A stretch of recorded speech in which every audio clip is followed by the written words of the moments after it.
government side of it than you would. We are agreeing on too many things. We'll fix that soon. I got one coming up. If you hadn't guessed already, in order to make this or keep this from being one of those gotcha conversations where you spring questions that people aren't expecting, we met and talked as we developed this conversation, and I came up with some questions that were refined and amended by these two. So we kind of know where we're going, what our script is, and that's why they're prepared to answer the questions that I have. We will be prepared anyway. Yeah. Like that. Just got to make sure we get our major points done. All right. Well, Carl, let's define some terms. You talked about a little bit, you mentioned crony capitalism. Can you tell us what you mean by that and what you believe free enterprise means? Crony capitalism is a partnership between government and capitalists. And they're not really capitalists at that point. They're rent seekers, and they seek to use the political process for their own gain. We see this with large corporations, and again, we're probably going to have an area of agreement here, but we're going to diverge quickly from it. We see large corporations using the political process to further their own to become better, to basically wipe out their competition or to gain market advantages. Do you want to name some names? Well, we've got a company like GE that basically has a business model based on environmental industry subsidies. You've got, they pay no taxes on $7 billion of revenues because they take advantage of the tax breaks and things like that. If you look at the Dodd-Frank financial overhaul, what it does is it creates compliance cost reporting requirements, literally thousands of new regulations that small banks, community banks are having a very difficult time complying with. And so you create barriers to entry for newcomers, and you also create a crowding out effect of smaller operations that can't afford those types of compliance costs. And I could probably name more. I would define true free enterprise as businesses succeeding or failing on their own merit in an environment that basically the government is enforcing playground rules: don't hit, don't lie, don't steal. And then they can, again, either succeed or fail on their own merit, not on the basis of somebody's agenda or on the basis of somebody who's seeking political favoritism. New York Times came out with a study that your likelihood of getting a government subsidy was in direct proportion to the number of times you visited your likelihood of visiting the White House was in direct proportion to the amount of money you gave to campaign. All right, that's not right. I don't care if it's a Republican or a Democrat. That is not right. And it doesn't result in the best outcome for the rest of us because those people are creating inefficiencies and they're getting favors at our expense. I think that businesses and individuals take more responsibility for their actions and decisions, and that means some people are going to win, some people are going to lose. There's going to be creative destruction. But overall, this trial and error process, this idea of people succeeding or failing on their own merits and then taking responsibility for their failures and reaping the rewards of their success result in a better outcome for most people. So Brian, what's wrong with that? What's wrong with businesses? I agree with 99.9% of what you just said. Yeah. We got a problem here. And I mean it. See, I thought you were going to, well, I guess you didn't get there to the question of the detail in the real world of what free market capitalism looks like. My point is it's a myth for the same reason that you just articulated. We live in a democratic society. Anybody can go to Congress. If you're in business, you want to succeed. Pete Geddes, you know him very well. He was the head of FREE, Foundation for Research on Environment, Economy, and Both. A very bright guy. I interviewed him. He said, business isn't pro-free market. Interesting, provocative comment. He said, businesses want to succeed. They use what tools they can within the rules of law. One of the rules is you can go to your congressman or your assemblyman or your legislator and say, look, for providing jobs, all I need is a tax break. I can provide more jobs, or I want this, or I want that. It's normal human behavior. And so what we have had, in fact, throughout the history of the United States, and I would argue every free market-based economy in the world that had access to the government, advocacy for all these things. It's normal. And I agree with you. You want to call it crony capitalism, I'm happy to put any name you want on it. The problem is, it is self-serving because the amount of money they can bring to political campaigns, not just lobbyists, outweighs what normal people can do. And so you get an uneven playing field. The Simpson-Bowles report, Al Simpson, Republican of Wyoming, and Bowles, whatever, Erskine Bowles worked for Clinton, identified $1.1 trillion in annual tax expenditures, giveaways, deductions, credits, to businesses per year. The annual deficit's 1.4 trillion. This is 1.1 trillion. That shows you the magnitude. Now, each one of these can be defended. Each one can be defended. It's good for this or that business interest. Cumulatively, you'd argue, it's for narrow interest. So I think the problem with the theory is not that capitalism isn't virtuous and has tremendous virtuous by way of its efficiency in mobilizing resources to increase wealth. I fully agree. The concept that it can be pure, free of political corruption or influence, depending on how you want to say it, is a fantasy. And so if you're going to build public policy, you better build it on the awareness people are people. They'll all, to the extent they can, seek advantage from their elected representatives in full good faith, but with a narrow window on self-interest. The only thing that I would comment on finally on destructive self-interest, creative destruction. It's a famous phrase from an Austrian economist named Schumpeter. One of the problems with our system is who benefits from the creativity and who pays for the destruction. It's a serious discussion. This Monday I'm going up to meet with law enforcement people up in Glasgow because of the Bakken Shale. Canadians, North Dakotans, Montana, all the high-level police, the FBI, they're all going up there to talk about what they're going to do with the rise in crime, sophisticated crime that's going to come from the development of that important resource. The public is going to pick up that tab, at least initially. That's part of this process. And the other thing I would just say as a citizen, I'm concerned in the broader terms about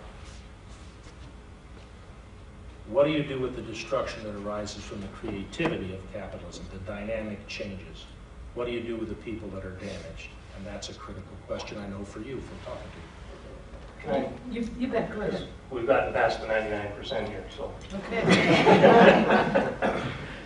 The problems that Brian described with the money, the influence of money, the influence of business acting in their self-interest, and even honestly trying to use the system, try to influence the system, is because of decisions we've made. That's not a natural part of free enterprise or capitalism. That's a result of government having the power to give them something or to hold something back from them, and we made the decision to give government that power. The problem isn't money in politics, the problem is politics in money. If you remove government's ability or reduce government's ability to pick winners and losers, there will be fewer people lining up to pay to be on the winners list or off of the losers list. Every transaction every card transaction between willing participants anyway has a willing buyer and a willing seller. We focus too much on the willing buyer, the person going in there trying to buy influence. We should be focusing more on the willing seller, the person who is providing some good in return for that, and also on the product itself. The product is the favor, the rent seeking, the regulation, the tax break, the subsidy, whatever it is. That's the problem, not the person. The person paying for it, you would naturally expect to pay for it. They're reacting to the incentives that have been placed before them, and they'll go out of business if they don't play that game. We should take away the product, and then the buyer and the seller will have no reason to engage in their form of commerce. I'm going to move the discussion along to something different here, something that I think is going to draw some probable disagreement between our two speakers. Statistics today do confirm that there is an unprecedented gap in wealth between the very rich and the rest of us, which Brian pointed out in his opening remarks. Brian, in your judgment, does the government have any obligation or responsibility to attempt a more reasonable distribution of wealth? The first thing we have to realize is that we have had a profoundly unreasonable redistribution of wealth for 30 years. In political discourse, it is a popular line right of center to say government has no business redistributing wealth. What's left off of the sentence is the preamble. For 30 years, government policies have fundamentally encouraged the grotesque maldistribution of wealth that I articulated. I remember talking to Ted Turner driving across his ranch one time, and he was telling me how he wanted to become a billionaire. It was important to him. He worked for decades to become a billionaire, and then he said when he finally got there, it didn't mean that much to him. He was kind of surprised. These guys, several of them are making $1 billion every 4 months. Are they really working that hard? Do they really deserve that? if you made $1 million in 1980, you make $3 million now. It's not an evil plot, it's a matter of tax policies that favor the investment class, capital gains tax at 15% rather than normal income tax. It's a product of globalized investment opportunities anywhere in the world. It's a consequence of the financial industry becoming something like 17% of the GDP. A lot of these big money guys are finance guys, they're not manufacturing guys. My point is we've had already a profound redistribution of wealth, and the majority of Americans are suffering. So you're darn right it's a responsibility of the government to look at the origins of the problem and try to redress this for two reasons. One, all those people that are working are contributing to the tripling of the gross domestic product. They're not getting any benefit. Somebody want to tell me that's fair? I don't understand, okay? The second thing is faith in the American system.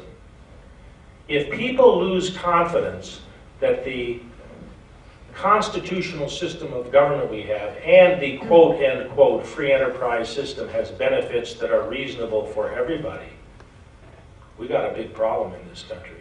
And it is clear that people are losing faith in those dual systems. So there's a lot at stake. And the idea that the government shouldn't say, gee, what can we do to me is just madness. Carl. I don't think anything will cause an erosion of faith in our constitutional system faster than the government reaching in to one set of people's wallets and filling somebody else's pocket with them. That is going to, and to the extent that that's happening, it is government policy that causes a good part of that.